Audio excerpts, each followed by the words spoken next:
Not to be too philosophical or poetic, I never was very good with the ladies.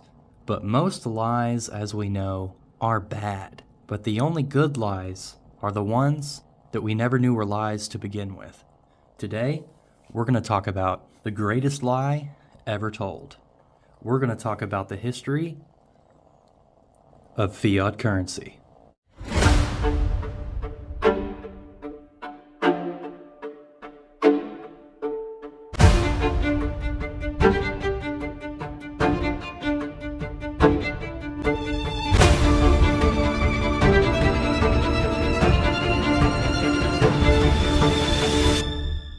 A huge thank you to our first two community members, Scott and Zeus. Thank you guys very much for being part of the finest. 99% of people don't understand this. In fact, I'm confident that the only people that do understand this are people that work in the banking industry and people like us on the other end of the equation. Silver stackers, gold stackers, preppers. We're really the only ones out of the common folk that truly understand this concept. The mass majority of the population never, ever asks themselves, why do we have to use this specific currency? Why is it the only recognized form of value in regards to transactions, loans, debt payment, interest payments? Why do we have to use this specific form of currency? No one ever really asks that question, and we're really not taught about it in schools all that much. And of all people that should understand these concepts and these difficult truths that we live with are our young generations that we're raising here in America. But the reason none of them are taught about this, the reason their parents are not encouraged to teach about this, is because we're not supposed to understand this. We're not supposed to know that we've been stolen from since the day we were born. We're not supposed to know that we don't truly own our money. We spend our lives working, slaving away, whether it's at a job that we hate, whether it's at a job that we love. For those of us that are fortunate enough to be in a career that we love, we commit our lives to attaining wealth. That way we can put food on the table, roofs over our heads, and to pay for heat throughout the winter. We can't fabricate wealth out of nowhere, but the systems and governments that practically own us can. They can print it rampantly. And today I just wanted to list a couple of the fiat currencies that have come and gone throughout history. And a common theme that you'll see throughout these currencies is one of two things. Either they were printed way too heavily, or there was some type of government change, regime change, and the former currency was no longer recognized as valuable. And as a result, the people that spent their whole lives crawling and scratching to attain some of it lost their wallets. They lost their wealth. So let's just kind of break this down a little bit.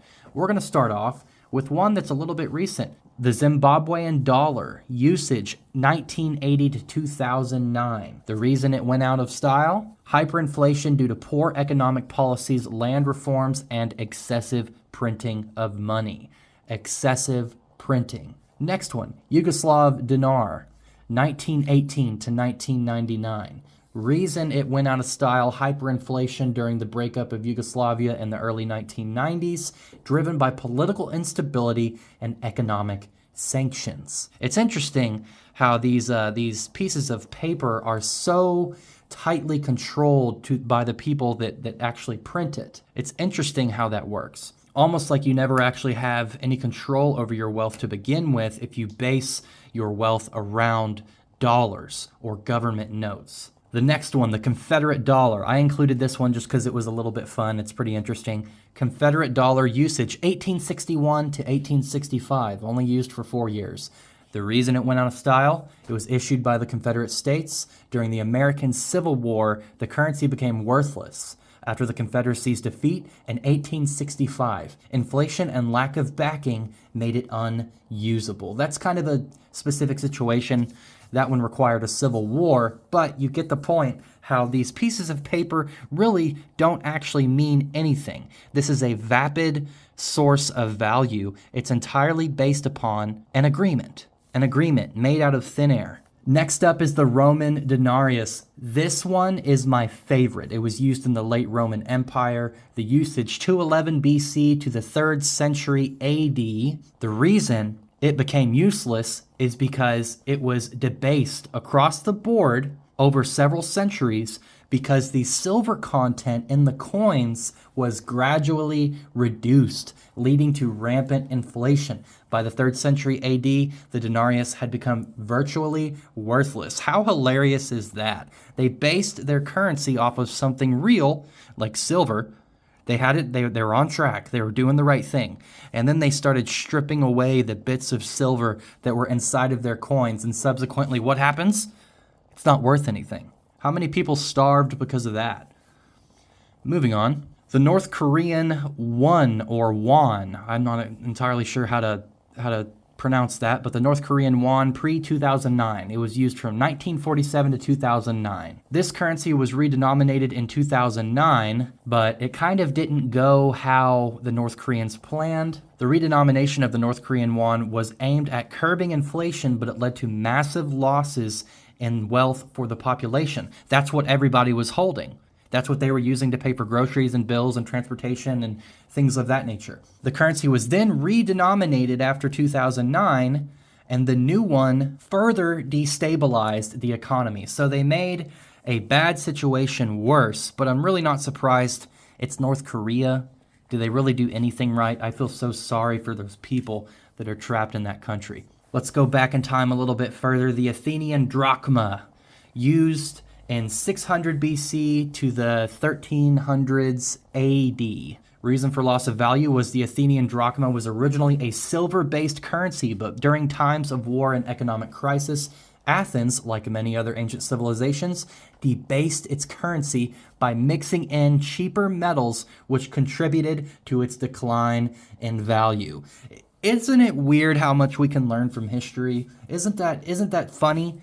How multiple different places in the world, in completely different times in history, they're having the exact same problems, they're making the exact same mistakes, and they're running into the exact same results. Civilizations crumbling because of these silly little mistakes due to greed, mismanagement, overprinting, and not having currency in something real to begin with. And then if they do have it in something real, like silver or gold, what do? They start to water it down with other crap. They start putting useless things that aren't worth anything, inside of their currencies. Moving on, the Chinese bullion, I don't know if I'm saying that right, but it was used from 221 BC to 118 BC. Reason for loss of value, introduced by the Qin dynasty, the bullion coin was initially made of bronze. However, over time, the Han dynasty struggled with financial issues.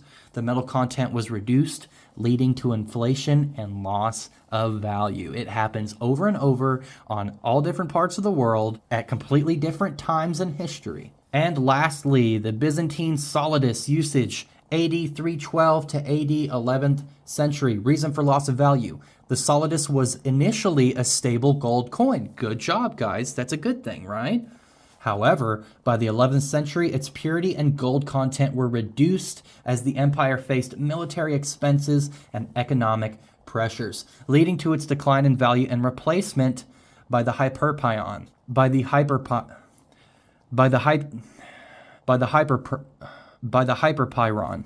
My goodness, it took me 3 attempts to say that. Hyperpyron. Interesting name for a currency. One thing we can learn from this is that when times get really, really tough for countries, when times get really tough, the way that they attempt to escape these economic hardships is by selling the dollar or whatever currency they have out from under the people.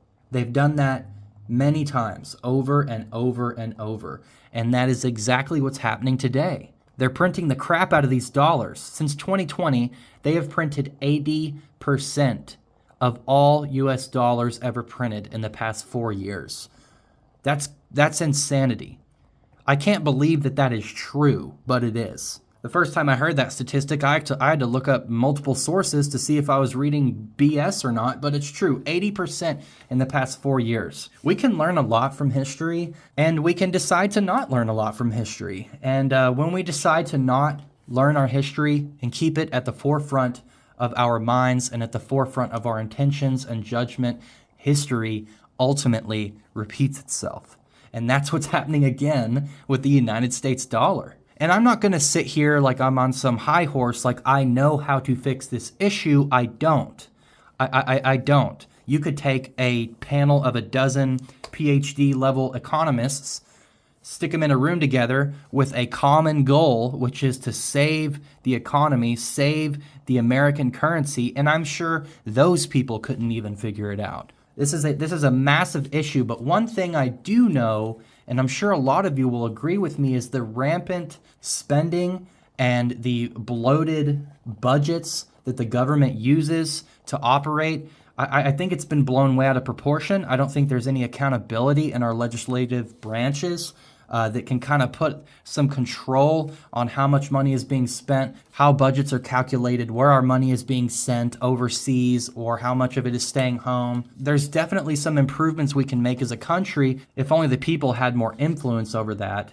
I feel like we would be in a much better spot because we're the ones suffering from it. We're the ones struggling to pay groceries. We're the ones paying $5.50 gas. These people that print the dollars don't give a damn because they get to print the dollars out of nowhere. We're having to work for our dollars. They just hit the print button. You just see history repeat itself. Before, they were taking the silver content and gold content out of their coins and mixing it in with cheaper metals. Nowadays, the modern equivalent is laying a brick down on top of the print button and with an unlimited supply of paper and ink and letting it run constantly. That's the modern equivalent of reducing the precious metals out of a metal traditional coin. But it's not all doom and gloom because the American people can fight back, and we can do that by stacking. If stacking became a nationwide, commonly known thing to do, a common practice, just as common as putting on your seatbelt when you get in the car and drive down the highway, does everybody do it?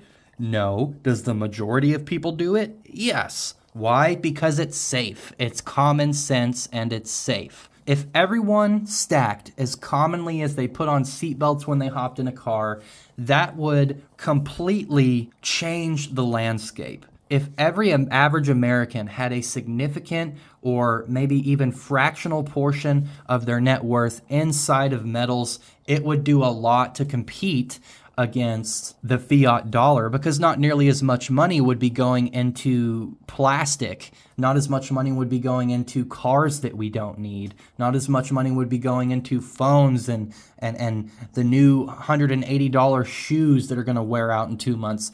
A lot more money would be going into places of real value. And the government, the US government, would have to adjust to that. They wouldn't be able to just print and print and print and print because it wouldn't make a difference. It wouldn't help them because there wouldn't be nearly as much economic stimulus to justify it. But anyways, I was just kind of thinking about that today. There's actually another YouTube channel.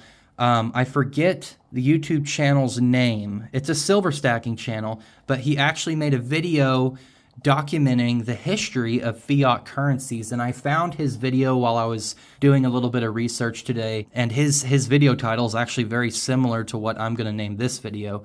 But I will post a picture of his channel and I will post the link to his video down in the comments below. So be sure to check that out. It's a very interesting video.